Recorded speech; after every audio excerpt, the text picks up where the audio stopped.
What's going on? We're talking back again, and breaking news: Liverpool have agreed a deal for Florian Wirtz to join Liverpool this summer, and it's going to be a massive, expensive deal.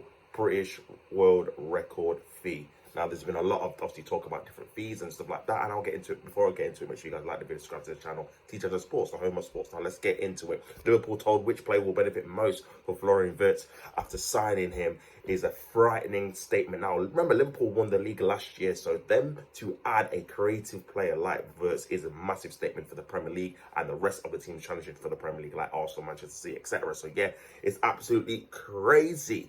A European football expert has explained why Liverpool signing Florian Wirtz is even a greater coup than you might think, and also named Mo Salah as the player who will benefit most from the frightening thought of them playing together in the Premier League next season. Wirtz will become Liverpool's most expensive signing of all time when completing his transfer next week, and medical is not expected to take place until Wirtz has returned from his personal holiday next Wednesday. So this still might drag out a little bit more, probably another week or so before he's unveiled. But again, the fact that Liverpool are getting this done early in June, make sure that they've got probably the most expensive player of all time already through the door before the start of pre-season, which is obviously excellent news for them. Nevertheless, personal terms are now a club-to-club agreement with Bayer Leverkusen have been sealed.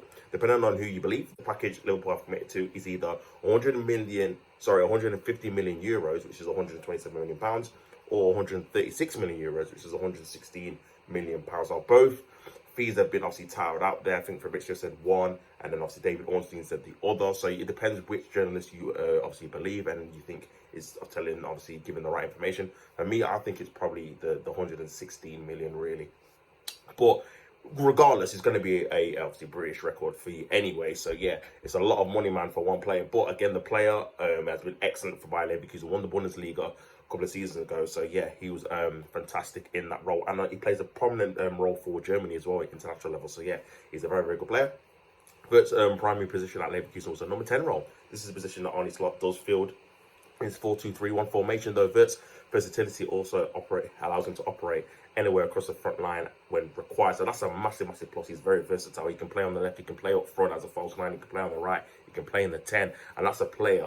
You're probably getting, what, 2 or 3 players in one there, because again, someone that can play decently in a variety of forward positions. That means he can cover for injuries. That means he can put him in certain positions against certain opposition if you want to change it tactically. So yeah, that is a massive plus for Liverpool fans and for obviously Wirtz himself, the fact he can play multiple positions and be a useful asset to this team and the squad. The move is from intent from the reigning Premier League champions. Like I said, man, this is proper. This is what you need to do when you're at the top. To stay at the top, you have to make massive signings every single summer, because again, teams work you out. Teams will find a way to try and stop you. You have to try and change up that front line, man, and make sure you're more versatile, more unpredictable in terms of what you're going to do going forward.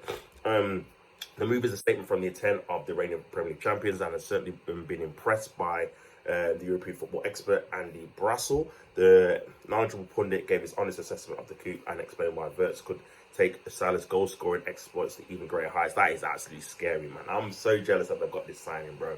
Like, it's crazy. What a player, man.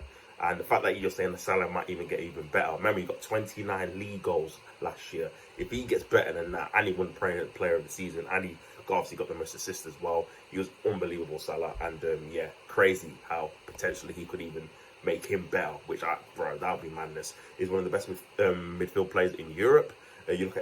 You look at his age and you're getting 10 years of service without any obviously outstanding injuries. It's true, man. He's still a relatively young player for someone that's got quite a lot of experience from international level and from obviously playing in Europe for Bayer Leverkusen. So yeah, when you look at it like that, man, and he's won a league title before as well at Leverkusen. So yeah, man, it's crazy, man. He said, I remember speaking to Xabi Alonso about him last season, and him saying everyone is trusted in this Leverkusen team to fulfill their role, but to fulfill their role within the tactical setup. Whereas Flo gets a little bit more of a pass because I trust him to do the stuff in the right place at the right time. So that just goes to show that he's got a bit more wiggle room, a bit more leeway with him, because again, he knows in the final third he's going to come up trumps with either the killer pass or the killer shot. So yeah, man, crazy, man. Wirtz can transform Salah into a pure goal scorer. The fact you're saying he's not pure goal scorer already is crazy, but yeah. Wirtz gives them a load of options. We've seen him play as a false 9, like I said before. We've seen him play as a 10. We've seen him for Germany in the wider positions, cutting inside. This is what I'm saying, because he's a very technical player, someone that can obviously dribble very, very well. Very good ball close control. Sorry, he's someone that you can put out wide and it's going to keep the ball. Got a great ball, like ball retention and stuff. If you want to obviously have a different tactic going out on the wing, so yeah, that's something he definitely can bring in. If you're looking at the fact that Liverpool we don't have the centre forward they want at the moment, because they're not getting that out of Darwin Núñez, it maybe gives them a front three with a completely different shape. So yeah, that's someone they can probably put up front if they need to.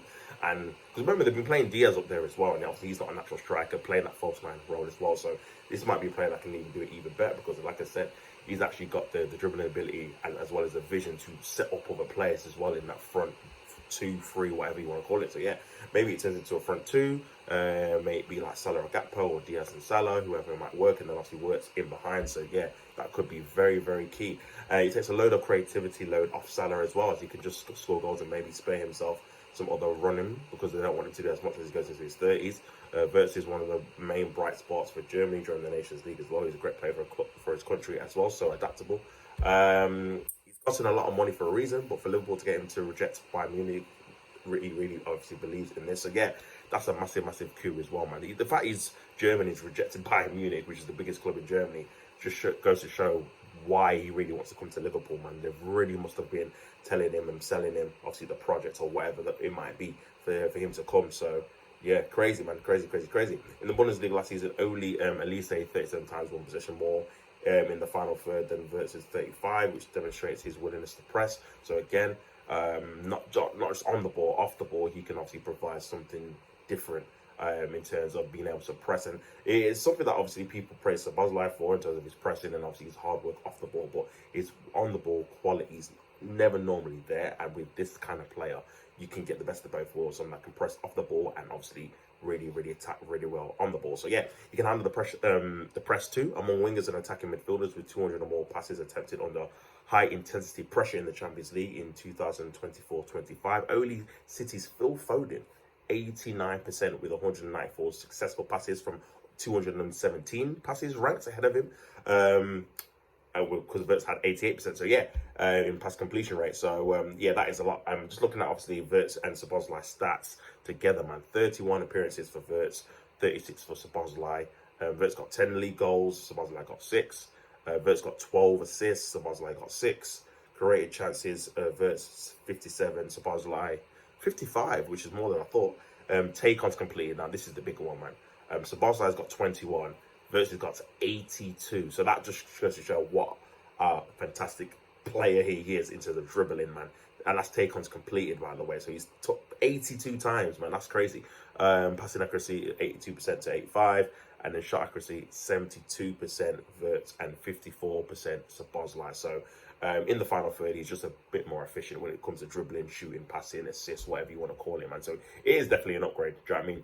It is definitely a massive upgrade, man. But yeah, we'll have to wait and see what happens. But like I said, man, I'm jealous, man.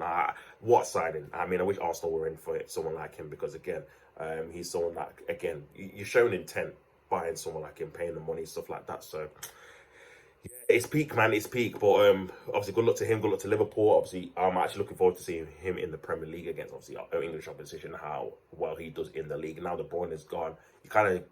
You need some new kind of stars in the league, innit, to try and keep it going. So yeah, we'll have to see what he does when it comes to that, man. But yeah, big up everyone that's tuned in and watched this video. Make sure you guys like the video, subscribe to the channel if you're not already. It's been your boy Tops. Until next time, don't hit the play of the game, and I'm out, people. Peace.